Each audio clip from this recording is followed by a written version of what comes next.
Salut à vous, aujourd'hui dimanche 6 juin. Donc aujourd'hui, journée du Seigneur, donc journée de Motorhead comme tout au cours de l'année passée et à venir. Aujourd'hui en plus c'est une journée un peu spéciale car c'est l'anniversaire de monsieur Tom Araya qui a 60 ans. Voilà. Donc pour ça que j'ai mis ce petit t-shirt là de Slayer, sobre, avec le petit aigle bien connu. Il n'y a pas trop de zombies, il n'y a pas trop de machin. Et puis bon, en plus la semaine dernière, le 3, je crois, le 3 ou le 4, c'était l'anniversaire aussi de Kerry King. Le 3 juin, ouais. Voilà. Donc je vais pas parler de musicalement. Ah, et moi je veux souhaiter un anniversaire aussi. Je voudrais souhaiter l'anniversaire de Cédric aujourd'hui, qui a pas 60 ans. Il dit le dreux. Voilà. Et voilà, je lui fais des gros bisous. Bon anniversaire puisque ce monsieur nous suit assidûment et partage les vidéos. Hein, voilà, c'est ça. Et bien aujourd'hui, cette semaine aussi, c'était l'anniversaire de la sortie en 83, le 4 juin 83, de Another Perfect Day. Dernier album chez Bronze Records. Alors en gros, ça doit être, si on compte avec One Parole, c'est le 7e album, hein, 6e, sinon 7e album. Il est produit par un monsieur Tony Platt, voilà, grand producteur qui a travaillé entre autres avec AC/DC, un petit peu avec Bob Marley, mais aussi avec Iron Maiden, avec Trust, avec Little Bomb Story, avec Crocus et j'en passe. Il en a fait pas mal, il a beaucoup travaillé. Hein.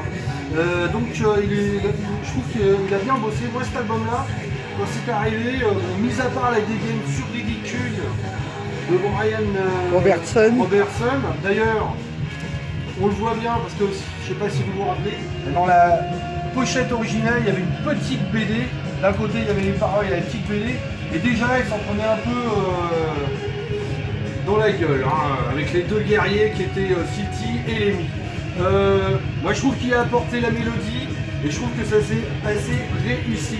Bon, rappelons quand même que M. Robertson vient de Sin où il a excellé.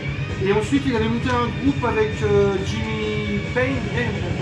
Jimmy Bain. Ouais, il avait monté un groupe qui s'appelait Wild Horse.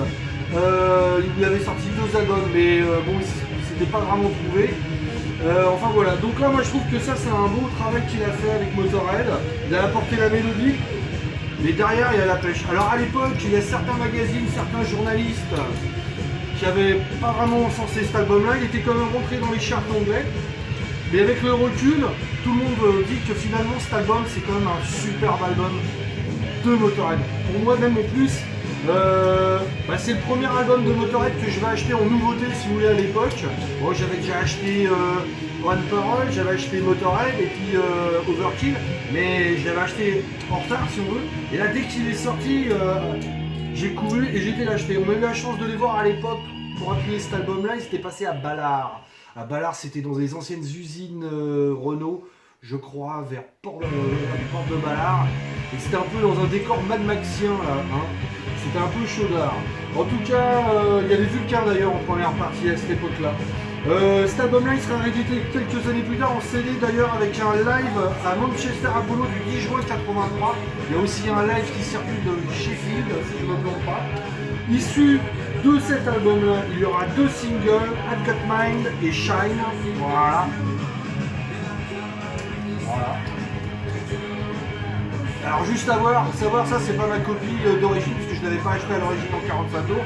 Je l'ai récupéré il n'y a pas si longtemps que ça, donc d'occasion.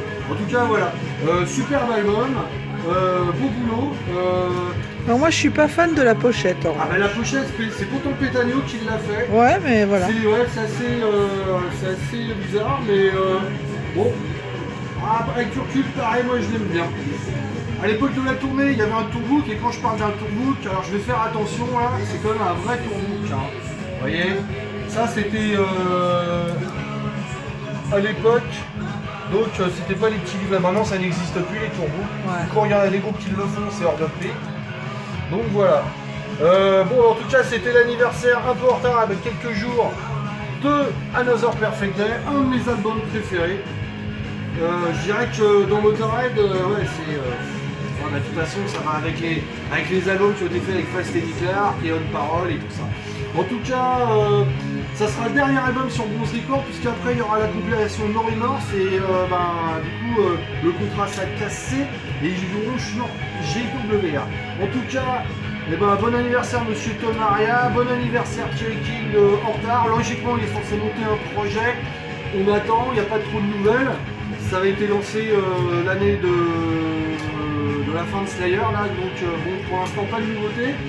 Et puis écoutez, bon début de semaine, semaine chargée je suppose. Donc écoutez, je vous dis à bientôt. Pas demain c'est sûr, après-demain peut-être. Puis on verra. On fait des vidéos un peu plus espacées maintenant. Donc par contre, continuez à les partager. Continuez à soutenir parce qu'on a gagné des abonnés, mais il y a certaines vidéos, elles sont pas. Je vous rappelle qu'il faut les voir en entier pour qu'elles soient comptabilisées. N'hésitez pas à les liker. Ouais, puis à faire des commentaires. Des commentaires sur le YouTube et non sur le Facebook de Roxane. Voilà. Merci beaucoup. La bise, bon Motorhead, bon Slayer. C'était dimanche. Bonne fin de journée.